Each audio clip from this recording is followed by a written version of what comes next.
नमस्कार। आज हम एक ऐसे सोर्स को देखने वाले हैं जो भारत में मुस्लिम नौजवानों के सामने खड़े एक कथित नैतिक संकट को एक बहुत ही कंजर्वेटिव इस्लामी नजरिए से देखता है। चलिए समझते हैं कि इसमें क्या कहा गया है। तो देखिए, बात की शुरुआत ही एक बहुत बड़े और गंभीर दावे से होती है। कहा जा रहा है कि अगर किसी कौम को तबाह करना है तो बस उसके नौजवानों को बिगाड़ दो, आने वाली नस्लें तो खुद ब खुद बर्बाद हो जाएंगी। मतलब इस मुद्दे को सीधे सीधे समुदाय के वजूद से जुड़ा खतरा बताया जा रहा है। तो ये है एक समुदाय का पीढ़ियों का संकट।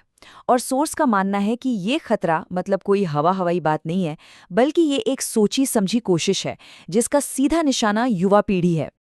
तो इस पूरे टेक्स्ट का जो सेंट्रल आइडिया है वो ये है कि मुस्लिम नौजवानों को रास्ते से भटकाने की एक जानबूझकर कोशिश चल रही है। एक ऐसी कोशिश जो उन्हें उनके दीन से, उनके परिवार से दूर ले जाए और ऐसा करके समुदाय को अंदर से ही खोखला कर दे। चलिए अब देखते हैं कि इन आधुनिक खतरों और अंदरूनी नाकामियों के बारे में क्या कहा गया है। सोर्स के मुताबिक इस संकट की जड़ में दो बड़ी वजह हैं। हाँ, तो यहाँ पर ना इस समस्या को दो हिस्सों में बांटकर देखा गया है। एक तरफ है बाहरी प्रभाव, मतलब वो मॉडर्न ताकतें और दूसरे मजहब के दोस्त यार जो नौजवानों पर असर डाल रहे हैं। और दूसरी तरफ है आंतरिक विफलताएं, यानी खुद समुदाय के अंदर की कमजोरियां। ये काफी इंटरेस्टिंग है कि प्रॉब्लम को बाहर और अंदर दोनों तरफ से देखा जा रहा है। अब अगर बाहरी खतरों की बात करें तो देखिए, इसमें सोशल मीडिया जैसे फेसबुक, इंस्टाग्राम का जिक्र है, जो घरों के अंदर ही एक अंधेरी दुनिया बना रहे हैं। फिर स्कूल कॉलेज का ये GFBF कल्चर, गैर मुस्लिमों के साथ रिश्ते और यहाँ तक कि नकली सोशल मीडिया अकाउंट्स का इस्तेमाल, ये सब ऐसे खतरे बताए गए हैं जो परिवार की निगरानी से पूरी तरह बाहर हैं। लेकिन बात सिर्फ बाहरी खतरों की नहीं है। सोर्स के मुताबिक समुदाय के अंदर भी बहुत बड़ी कमियां हैं, जैसे घर पर सही तरबियत और दीनी तालीम की कमी, बच्चों को बिना रोक टोक के ज़रूरत से ज़्यादा आज़ादी देना, कुछ मदरसों में पुरानी पड़ चुकी तालीम और एक बहुत अहम बात, हराम की कमाई का बच्चे के किरदार पर बुरा असर पड़ना। तो एक तरह से जिम्मेदारी समुदाय पर भी डाली जा रही है। और इस डर को समझाने के लिए देखिए, एक बड़ी सीधी सी मिसाल दी गई है कि जैसे एक सड़ा हुआ फल पूरी टोकरी को खराब कर देता है ना? ठीक वैसे ही कुछ भटके हुए नौजवान पूरे समाज के लिए खतरा बन सकते हैं। ये डर है कि बुराई बहुत तेजी से फैलती है। तो ठीक है, ये तो हुई समस्या, पर अगर कोई राह भटक जाए तो उसके नतीजे क्या होंगे? सोर्स के मुताबिक इसके परिणाम बहुत ही भयानक हो सकते हैं, दोनों ही लेवल पर, पर्सनली भी और रूहानी तौर पर भी। इस सिलसिले में सोर्स एक टर्म का इस्तेमाल करता है, लव जिहाद। अब सोर्स के हिसाब से इसका मतलब क्या है? ये एक तरह की रणनीति, एक मनोवैज्ञानिक जाल जिसमें लड़कों को प्यार का नाटक करने की ट्रेनिंग दी जाती है ताकि मुस्लिम लड़कियों को फंसाकर उनका शोषण किया जा सके।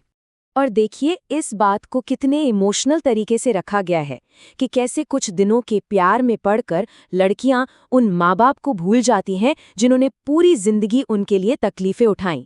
मतलब इसे परिवार के साथ एक बहुत बड़ा धोखा बताया गया है, चंद लम्हों के लगाव को पूरी जिंदगी की कुर्बानी के सामने रखकर। यहाँ एक और बहुत पावरफुल मिसाल दी गई है। एक लड़की जो हिजाब छोड़ देती है, उसकी तुलना एक ऐसी पतंग से की गई है जो अपनी डोर खुद काट ले। अब डोर कटने के बाद क्या होता है?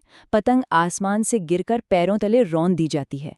तो यहाँ ये तर्क दिया जा रहा है कि जिसे आज़ादी समझा जा रहा है वो असल में अपनी ही हिफाजत और इज्जत को खो देना है। तो इतनी सारी परेशानियां गिनाने के बाद अब बात आती है हल की, यानी सोल्यूशन की। और सोल्यूशन के तौर पर सीधे सीधे कुरान की तालीमात की तरफ लौटने की बात की गई है। और इसमें कुरान की एक आयत का हवाला दिया गया है, सूरह अल-इसरा से, कि जिना के करीब भी मत जाओ। गौर करने वाली बात यह है कि सिर्फ जिना करने से नहीं, बल्कि उसके करीब जाने से भी रोका गया है। मतलब वो सारे काम जो उस रास्ते पर ले जाते हैं वो भी मना है। इसी से जुड़ा है पर्दे का पूरा निज़ाम। सोर्स के मुताबिक पर्दा सिर्फ एक कपड़ा या लिबास नहीं है, ये मर्द और औरत दोनों के लिए एक पूरा कोड ऑफ कंडक्ट है, शर्म और हया का एक तरीका है। जैसे औरतों के लिए हिजाब, नकाब और मर्दों और औरतों दोनों के लिए नजरें नीची रखना, अपनी पाकीज़गी की हिफाजत करना। और इस निज़ाम को लागू करने के लिए रोज़मर्रा की ज़िंदगी के लिए कुछ प्रैक्टिकल स्टेप्स भी बताए गए हैं। जैसे पहला कदम, जब किसी गैर महरम से बात करें तो नजरें नीची रखें। दूसरा, अपने प्राइवेट पार्ट्स और अपनी पाकीज़गी की हिफाजत करें। तीसरा और चौथा कदम खास तौर पर औरतों के लिए है कि वो अपनी जीनत यानी खूबसूरती को न दिखाएं और अपनी ओढ़नी को अपने सीने पर डाल लें। तो चलिए, अब हम इस विश्लेषण के आखिरी हिस्से में चलते हैं, जहां सोर्स आगे के लिए एक सीधा साधा रास्ता बताता है। तो यहाँ कुछ खास सिफारिशें दी गई हैं, जैसे घर पर बच्चों की मजबूत दीनी और अखलाकी तरबियत हो। माँ बाप हराम की कमाई से हर हाल में बचें। बच्चों की शादी सही उम्र यानी 20 से 24 साल के बीच कर दें ताकि वो गुनाह से बचें।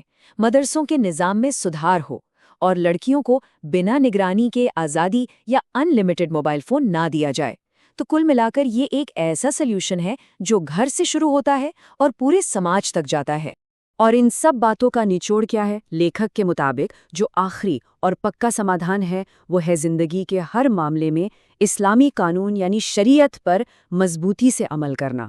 मतलब मॉडर्न ज़माने की चुनौतियों से निपटने के लिए ढील नहीं बल्कि मजबूती से दीन को थामने की बात की जा रही है। तो आज हमने एक बहुत ही गहरे मुद्दे पर एक खास नज़रिए को समझा और आखिर में ये विश्लेषण हमें एक बड़े सवाल के साथ छोड़ जाता है कि ये जो तेज़ी से बदलती हुई दुनिया है, इसमें कोई भी समुदाय अपनी पाकीज़ा रिवायतों और मॉडर्न सेक्युलर ज़िंदगी के बीच जो एक तनाव है, उसे कैसे संभालें? ये एक ऐसा सवाल है जिसका जवाब आज दुनिया भर में बहुत से समुदाय तलाश रहे हैं।